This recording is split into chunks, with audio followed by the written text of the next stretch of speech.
So I got this. I don't know if this person actually intended for me to share this, so I'm going to keep names out of it. But they say, I just wanted to tell you that due to a comment in the Jewish book of Why, my husband and I have decided we will no longer be doing a Tashlich ceremony at Yom Teruah. For those who might not know what Tashlich is, there's a ceremony where a very traditional ceremony that is done today in modern Judaism and in many, many, many Messianic congregations. I did a Tashlich service this year, and I have every year for the past, 25 years. Anyway, you go down to a body of water and you cast stones. Some people cast bread into the water as a symbol that the stones or the bread is a symbol of sin, and once it's cast in the water, it is no more. It's as if God has washed it away. So this person goes on, we did it for the first time, that is a Tashlich service last year, and God used my study of it to bless me very much, but in light of the following passage, we think it's better to abstain. Okay. So then she says from the book, and this is from the Jewish book of Why. Quote, scholars are not certain about the origin of this custom. Some claim it was inspired by the verse in Micah. Micah 7:19 says, you will cast the Tashlich, all their sins into the depth of the sea. Others believe the passage was quoted only after the custom had been established, since most of the prominent scholars of the Middle Ages did not approve of the Tashlich ceremony. And now I'm actually thinking you were talking about the idea of Rosh Hashanah, not the idea of Tashlich. So yes, I would agree with you. The idea of Rob, I'd agree with you. The idea of Rosh Hashanah being established early is certainly true, because we have it in the Mishnah. So I apologize. I should have let you make your point there. No, that's good. That's all right. Keep going with. Okay, so I was thinking more of Tashlich, but you were absolutely right about that. Okay, so others believe the passage was quoted only after the custom had been established. Since most of the prominent scholars of the Middle Ages did not approve of the Tashlich ceremony, it is reasonable to assume that these scholars believed it was of pagan origin, and that emptying crumbs from one's pockets was associated with the primitive idea of giving the devil a gift so he would not cause harm. Primitive man believed that evil spirits lived in streams and wells and could be placated with gifts, hence the expression giving the devil its due. Now, there's something I want to point out about this quote. The person who's writing this article in the Jewish Book of Why does not say, we know that people in the Middle Ages didn't observe this because it was pagan. They say it is reasonable to assume that these scholars believed it was of pagan origin, but there's no quote, nothing like that. It's an assumption. Okay? My father wrote a paper which has never been published on Torah Resource, which I'm not sure why. Maybe I'll publish it this week. We probably should have published it last week. It's called To Tashlich or Not to Tashlich? The Tashlich service. Does the Tashlich service have pagan roots? Now, my father looks at the Middle Ages and the passages that are traditionally used to say that the Tashlich service came about from the Zohar. Okay, he looks at these passages within the Zohar and basically says he doesn't believe that they have anything to do with Tashlich. I actually, after reading these passages, agree with him. The other thing that I would note in terms of the Middle Ages and the Zohar is that what the mystics did was they took already established traditions.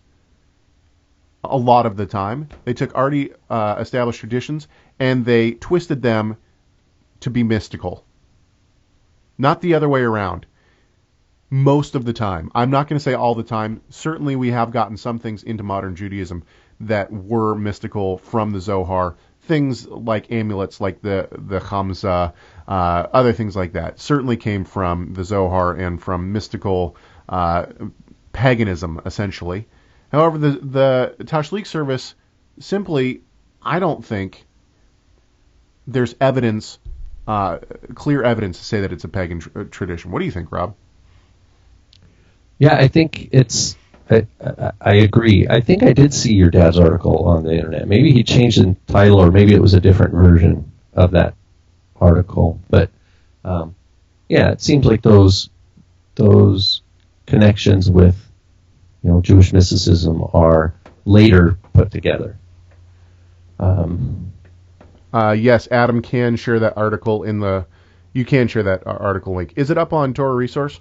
I thought it was, but maybe it is. Maybe I just didn't see it.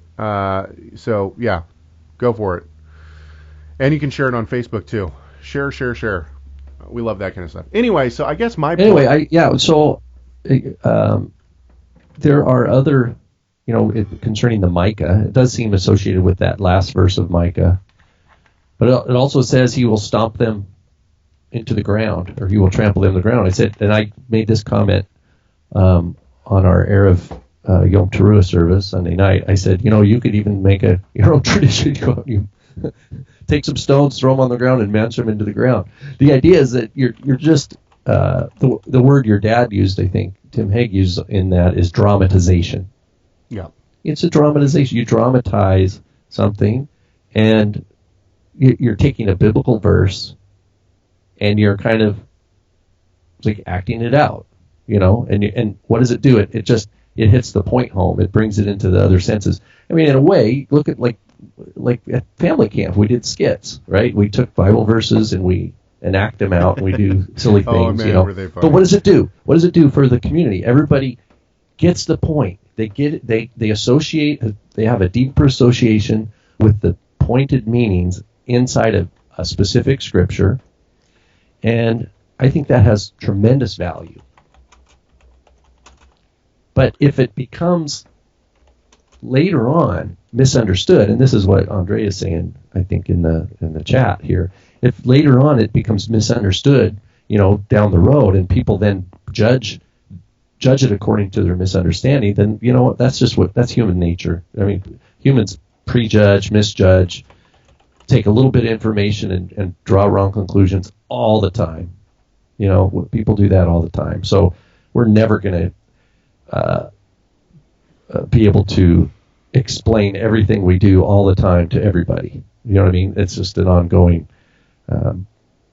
problem we have with our human nature. We like to judge things based on a little bit of information. Well, look, I agree that we shouldn't be celebrating things that are pagan, but at the same time, what the evil side loves to do is take things that are good and make them pagan.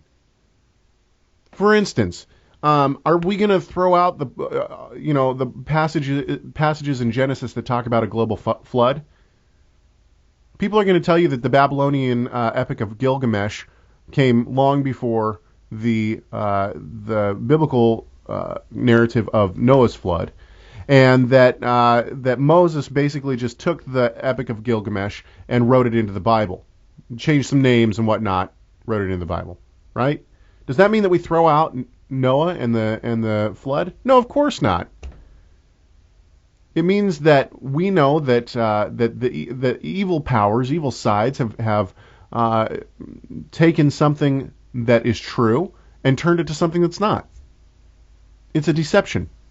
So just because something also is mirrored in paganism doesn't necessarily. Now, I'm not saying that we should go out and celebrate Christmas because Jesus might have died on, we're celebrating Jesus' birth and not a pagan festival. I'm not saying that. All I'm saying is that we need to do the appropriate amount of study and investigation to see whether or not something originally was pagan and was adopted into believing circles, or if it was vice versa. That's my point.